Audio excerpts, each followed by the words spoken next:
Hey everybody, GravyTrain here. Another episode of GravyTraining. This episode, we're going to go over my favorite, Jerry. So, if you weren't around in, I don't even remember when the event was. I don't remember if it was January or if it was November. I don't remember. I think it was probably early November. But anywho, we've had this event once before. And basically you get one hero of each class. Warrior, tank, rogue, healer, caster. And you can run the event dungeon to get tokens, or you can run other dungeons too. Just do what you think is best. But I ran the event dungeon. So you run the event dungeon, you get tokens for your Jerry. You get tickets that you can use for the event. And when you are ready, you will come out here and you can go to the Build a Jerry screen, and you can go to Build here, and you'll have all 5 of your Jerrys right here. Then you can go into them, you can upgrade them, that kind of thing. So, you know me, I'm already at 6-star. Doesn't take a long time. Honestly, I mean, it was about 7,000 stamina, give or take, to 6-star all of my Jerrys. So, not cheap for everybody. I'm not saying that it's cheap for everybody, but there's a 50 stamina dungeon for them. So, it actually goes pretty quick. They drop lots of tokens. So, yeah, it's not bad.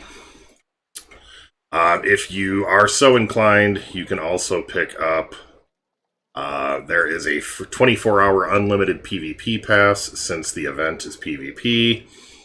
You can basically get one of these a day and don't have to worry about raid tickets at all. So that's kind of nice. You can also pick up a little bit of stamina, some raid tickets, and event tickets that you can spend. First of all, one thing I know, and I don't know where... Oh, there they are. So for those of you that were looking for blue festives, here they are, not priced at an arm and a leg. I've already got like 5 of them, so I might get a couple more of these, but we'll see. But yeah, those are here. They're great runes. You've also got these hero runes. Damage pen, attack, health, meh. Damage pen versus legendary heroes, attack, health, meh. I think I have one of those and I almost never use it. So, yeah, those runes aren't terrible, but they're not great. That's the same event as the other. You can also buy, probably on a daily limit for 50,000 tokens, you can buy 5 summons, which is not a bad deal. I'm probably just going to pick up the skin because I don't have it. Although I'm not using Therend much anymore. I can pick up those, but I'm not going to do that right now. So anyhow, so you get in here, you go to build. If your hero is not already starred up, you'll ascend them or star them up just like you normally would, except it's a lot faster. And yeah, you star them up, and then you would go into the actual process of configuring them. So I'm going to step through. This is the healer. I'm not using the healer right now, so I'm going to spend 15,000 tickets just for you guys. So this is what happens. You start out, you get a signature ability, which is your first special, a passive, and then a class passive. So you could do Dark Designs, you can do Safe Haven. I mean, these change up. You're going to get kind of batches of these, but they will change up each time. So Energy Rune for my healer. I'm going to go ahead and do Energy Rune. I mean, Safe Haven, I have, I've got a cleanse on all of my other heroes, so Safe Haven's kind of like meh. So I'll go for the Energy one. You don't want to go slow. Immune to poison and chance to poison on crit is kind of meh, so I'll just take Magical. Although, that's asking for trouble too. Because you get bonus damage against magical heroes or whatever, so I'll do Poison Master. This run is not very good. Class passive, Immunize. Each ally healed will gain Impervious, can't be poisoned, burned, frozen, chilled, shocked, nor diseased for 2 turns. Or, and this is what I usually take, Divine Presence, purges 1 buff on all enemies at the start of this hero's turn if they can act. And when this hero is killed, all allies get an energy shield. I don't like to plan on my heroes getting killed. So, not the perfect start, but not bad for the healer. I didn't get the other stuff that I wanted, so once again, it's kind of like meh. So, cover a bit of health. So this is Zen's S2. Giving them Silence Immune and Cleansing Silence. I mean, may be useful. But once again, I have the cleanse on all my heroes. Dwarven Smackdown, not going to be very useful unless you have dwarves with you, so I wouldn't use it. Although if you take just this healer, and then Dagrand, and then Valken and Therend, you're not going to get many points, but you will probably win more often. And then Lay on Hands, cleanses all debuffs and restores some health for a single ally. So I'm going to go with this one. It'll recover a bit of health for everybody. Construct. Construct can be decent. You become invulnerable to debuffs, but you can't be healed, so I'm kind of like, meh. Martial Artist. You will actually become an assassin. That doesn't mean that, or you gain affinity for assassins. So anything that affects assassins, like Arias, passives, or anything like that, will also affect this hero. You cannot put an assassin rune on them, though. So, just something to consider as far as that goes. Usually I take Dwarven Resolve, so you can never miss. These Jerry battles, it's all about a lot of damage up front quickly. So every time you miss is a missed chance to deal damage. Finally, this ability, the second tier, this is Epic Lead by Example, so all allies will follow up any attack made by this hero with a basic attack. This is the Valken ability. I mean, it could be decent, but this is better when you have other heroes and stuff like that. Like, I don't think this is going to be as strong right now. Potentially. You Dare Challenge Me is immune to taunt and provoke. Boosted damage versus taunting enemies. That's probably what I'll go for. And Epic from the Grave. So this summons the minions, blah blah blah, just like Zom does. I'm not real keen on it. I mean, you can do okay with it, but I don't want my battles to last that long. So we'll go with that. And then the third one, so these are more kind of similar passives. So I'm not getting the stuff that I would want with this hero. Of these, so Aegis Bandage is, it heals the whole team and blocks, puts an Aegis Shield for a single hero. That's the Yasmin ability. You've got Aegis Wall, that's the Augustus ability that heals and blocks the next attack on all allies, but it's got a really long cooldown. And then you've got Kraw's ability, Future Sight. So you're going to heal, buff, do an attack buff, and adds Foresight. That's worth it. Down here, Beloved, this is the Zen one. When this hero is killed, all allies will attack the killer. Reincarnate, so this basically is the Pontifex Mortis thing. Doesn't work real well. And then Chaotic Energies, when the hero dies, all allies gain a random stat buff or heal. That's what I'm going for. Down here, you could go for like increasing health of healer allies. You're only going to have one, so it doesn't matter. You would boost yourself, that's it. Oxidized sap, so nature allies. All of these guys are nature heroes. So basically all Jerrys will deal extra damage to armored and construct enemies. So that's worth it. I do have that on at least one of my guys. And then armored allies gain 15% damage reduction from ranged and melee attacks. I don't think I have that on anybody, so I'll take that one.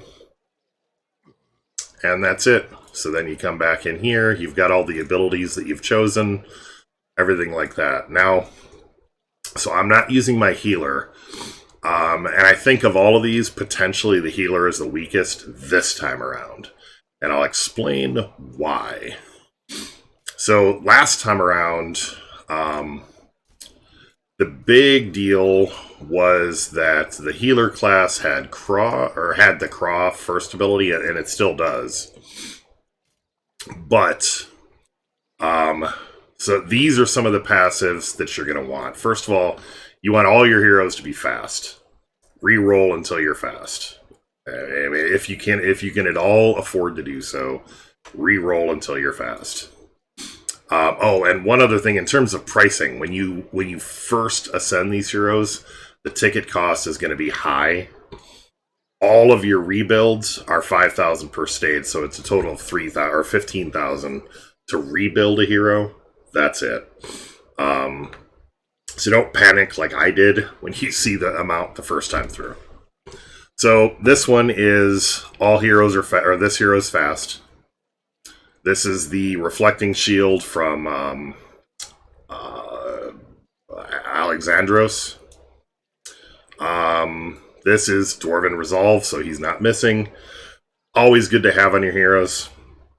This is the Cleanse from Zulkad. So cleanses 3 debuffs on the self at the start of this hero's turn. Doesn't get much better than that. Volatile components. If an attack would kill this hero, deal revenge damage equal to the attack up to max health. So up through the max health of this hero, and whichever is greater or whichever is lesser, the max health of this hero or the damage that was dealt to kill the hero, is then done to the person that dealt the damage after the fact. So I've had this come through and really like finish off somebody, stuff like that, like a low health Jin or that kind of thing. This one, so Shroud of Darkness. This is Kraw's ability, and it wasn't there before. Allies start the dungeon with Foresight. So this means you have this hero. You don't have to bring somebody that can give Foresight with their first attack or anything like that. They just get Foresight. Now, because all of my guys have Scourgehide, not as big a deal, but it'll stop certain things from being obnoxious. Good abilities here. I mean, these are all kind of whatever you like for the tank stuff. I like having Cry Havoc. Embarrassing Jab isn't bad because it does decent base damage and it blocks crits and it provokes. And Last Stand is really nice because it gives Unbreakable Heart to all allies for 3 turns. And it does damage. So that's not a bad setup, or that's actually a good setup for the tank Jerry. For Warrior Jerry, so you'll see a trend here. It's fast, Dwarven Resolve, Scourgehide, Volatile Components, and then I've got Kenjutsu, which is the chance to parry and revenge after any single target attack. And Oxidized Sap, so nature allies deal extra damage to armored and construct enemies. So you're probably going to run into more Jerrys than anything else after a day or so. Maybe less, or maybe you won't run into as many, I don't know. But you're going to run into a lot more Jerrys, which means people that are taking armored and things like that are going to regret it when they come across these teams. So that's why I wouldn't tend to take armored, at least not on many heroes. So yeah, that's pretty much this guy. And then for abilities, I like Soul Shred. It's a melee physical attack on all enemies for base damage and purges a buff. Purging the buff is nice. It's going to purge it on each hero. and then deal damage. Siphoning Rampage then is a melee physical bite attack. I think it's kind of funny that Jerry is going around biting people on a target plus 2 enemies for 1750 damage. Life steals 150% of the damage dealt for each magical hero hit. So that's where before I was saying not really like keen on taking magical, because this can seriously boost an enemy. And that one will come up more often. And finally, Envious Rampage is a melee physical attack on a target and 2 random enemies for 1650 damage and life steals, and has a chance to steal a buff on a hit. So purging buffs, stealing buffs, dealing damage, doing never missing, all that other stuff. The warrior is meant to be like really kind of a pain in the butt. Caster Jerry. So for Caster Jerry, surprise, surprise, he's fast, he has Scourge Hide, he has Dwarven Resolve. Don't forget to put your Blessing of the Seekers on all your Jerrys. You get them back after the end, so it's not like you're going to lose them. I've got like 20 extras, so I'm not too worried about it. He gets Spontaneous Cover, which is the Ice Pick ability, which is actually kind of nice. Every time he takes damage, he generates an Aegis Shield. Volatile Components, Scourge Hide, Dwarven Resolve, and all light and honor-bound allies gain 10% damage reduction and gain +1 energy whenever they deal damage to a shocked enemy. So it's kind of like meh. I don't think I took the honor-bound trait for most people. I think originally I was probably going to, but meh. It's not that big a deal. All the rest of the abilities here are good. Meteor Storm is a great opener, does a lot of damage. Light Nova, another great follow-up, does good damage, shocks, and makes other people have a chance to shock. And then Invigorate, I can fully energize an ally. So can't really beat that. And I already showed Caster, Warrior, Tank. Did I go over Rogue Jerry? I did not. So, Rogue Jerry, surprise, surprise, is fast, Scourge Hide, volatile components. I do not have Dwarven Resolve, but I do have Martial Artist, which makes him an assassin. So I have increased chance to crit and dodge. And I got Wushu, so I am immune to crits. And I deal an extra layer of damage against construct enemies and armored. Took Charm. Charm is kind of fun because you're dealing damage to all the people plus the guy that you targeted, and I've had the enemy kill their own hero. Jackhammer, because Jackhammer rocks. 4 melee physical attacks on a target enemy for basically 1500 damage. They can't crit, deals 3 times damage to armored and living stone heroes. So this is the Agram ability. Just kind of dirty. And Assassin's Wrath. You buff team's crit by 66%. Do a melee physical attack on an enemy for 1860 base damage. This attack is guaranteed to crit. So if only if it were guaranteed to hit, but just be careful about who you're attacking and you should be all good. So that's the gist of it. That is how this event goes. So let's see how this works. And I haven't fine-tuned this team yet. I do have it on my defense and things like that. The nice thing about this is this whole event, the formulas go out the window, especially on defense, because you can throw something up there. People don't know what to expect. They're not going to see all of your abilities until they're fighting you. So they're not going to be able to prepare for it. So it's really going to kind of throw a wrench in the works. So why do people do this, putting Lily first? It drives me nuts. I just want to smack people. Yeah, this should be probably Agnon, Valken. They've got everybody backwards. Should be Agnon, Valken, Lily, Jin. But whatever. I'm going to be dead here shortly. So, running all of my Jerrys. So with the scoring, for every star, when you win a battle, you get a point for every star of heroes you have. So you have 4 6-star heroes, you can get 24 points. If you have 3, you can get 18. If you have 3 5 stars and a 6 star, you'll get 21.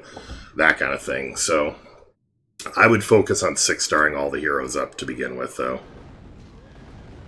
Yeah, so look at that damage. Now, I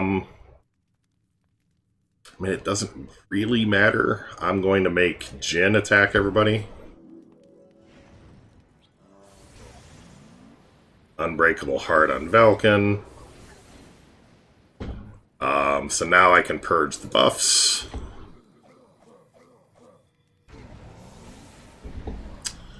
Killed him. I would silence, but it's not going to affect anybody, so I'm going to Embarrassing Jab. Now, Lily is the only thing. I do have some shield-piercing runes on these guys, though. Yeah, see, that hurt.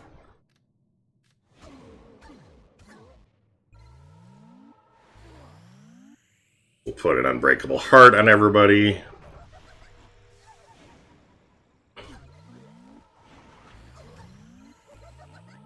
And this